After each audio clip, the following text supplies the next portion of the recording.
The field looked like the fastest way through. It stretched between two long warehouse rows, a strip of packed dirt and scattered weeds that could cut our route in half if we just crossed it directly. The buildings on both sides were tall, blocking the wind, which made the space feel unusually still and quiet. On the map, it was just open ground, but standing at the edge, it felt exposed.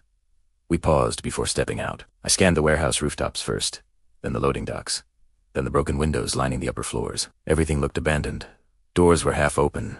Pallets were stacked unevenly. Nothing moved, which is often the thing that makes you slow down the most. We started across in a staggered line, spacing out enough to avoid clustering together, but close enough to stay coordinated. The dirt under our boots was dry and loose, and each step kicked up small clouds that just hung in the still air. I kept my eyes moving constantly, shifting between the building edges and the far exit point. We were about halfway across when the first shot cracked from the left warehouse. It came from a loading bay shadow, fast and deliberate. We dropped instantly, using shallow dips in the ground and whatever scattered debris we could find for cover. I returned fire toward the bay opening, aiming low where I saw movement flicker between stacked crates. Then shots came from the right side as well. They had set the field as a channel, using both warehouse rows to trap us in the open. The fire was controlled, not overwhelming, just enough to hold us in place. My heart was pounding hard now. The open space made every single movement feel visible from every angle. The radio came alive with short comm commands. Spread wider.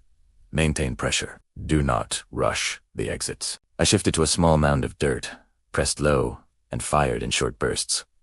Toward a broken window on the right, where I caught a glimpse of motion. Dust drifted through the air with each impact, blurring shapes and forcing me to rely on quick flashes of movement instead of clear targets. They tried to close the distance from the left loading bays, firing while shifting between pillars. I adjusted my position slightly, coordinating fire with the rest of the team, forcing them to stay behind cover instead of advancing. Those minutes stretched on for what felt like an eternity.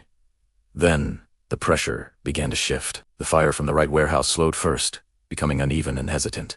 A moment later, we heard shots echo from deeper inside that building, sharper and closer to them than to us. Our support element had found a way inside. The left side held on a few seconds longer before breaking apart completely. We stayed down, watching, waiting for movement that never came. The field slowly returned to stillness, dust settling back into the loose dirt. When we finally crossed the rest of the way, it was slow and deliberate. We cleared the loading bays and corridors before confirming the warehouses were empty. As we exited the far side, I looked back one last time. From that angle, it seemed so much smaller than it had felt while we were in it. Just a stretch of dirt between two buildings. That field stayed with me, because it was a harsh reminder that open ground is rarely empty. Sometimes, it's simply waiting for someone to believe it's safe enough to cross. Thanks for watching.